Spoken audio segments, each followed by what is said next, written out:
Good morning, Eleanor. Thanks so much for joining me today to talk about C12, the Canadian Net Zero Emissions Accountability Act. Where is it at, Eleanor? Where is it going? Thanks so much, Kim. At the moment, it is in committee, which is between second reading and third reading if you're a policy nut. But this is our opportunity for the public to have your voices heard. So we just want to take a few minutes of your time. We know it's a beautiful sunny spring weekend. We want to be quick to the point and tell you why C12 is important and what you can do about it to make sure that C12 is a world-class environmental law. Thank you so much, Sustainable Milton, for putting together the C12 toolkit.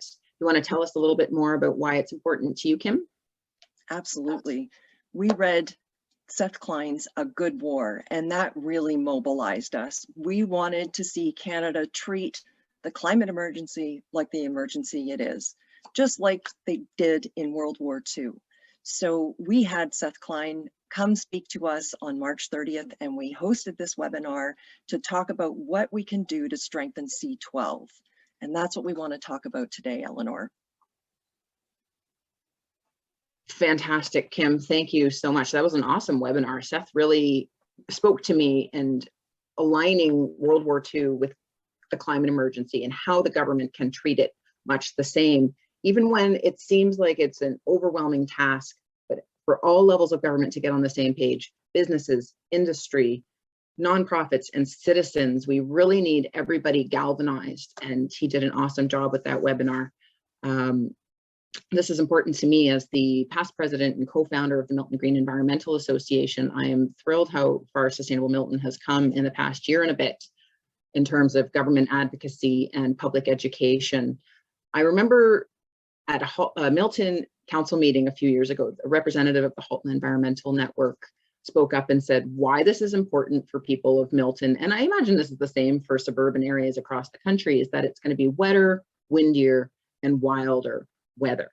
This has implications for costs in terms of insurance. The insurance industry is one of the biggest advocates for climate action, as is the military, that this is a national security threat. When you have forest fires and floods, this is something that needs to be taken very seriously. And Canada hasn't met a single climate target yet. Do you want to tell us a little bit more about Sustainable Milton's activities, Kim? Absolutely. We've put together a toolkit. It's not quite the same as the one we put out after the Seth Klein webinar. It's much tighter, it's shorter, and it's to the point. Eleanor, what is it going to tell us to do? Three important things. There is the standing committee brief that needs to be submitted by Monday, May the 17th by midnight, because they're starting their meeting that day. They need to hear the public. Eco-justice, Lead Now, GASP, which is Grandmothers and Others Acting to Save the Planet, and the West Coast Environmental Law are leading the charge and ensuring that climate action is met. So first of all, the brief, there's a quick copy-paste template in the toolkit, and also the Lead Now survey. And please amplify this to all of your networks across social media.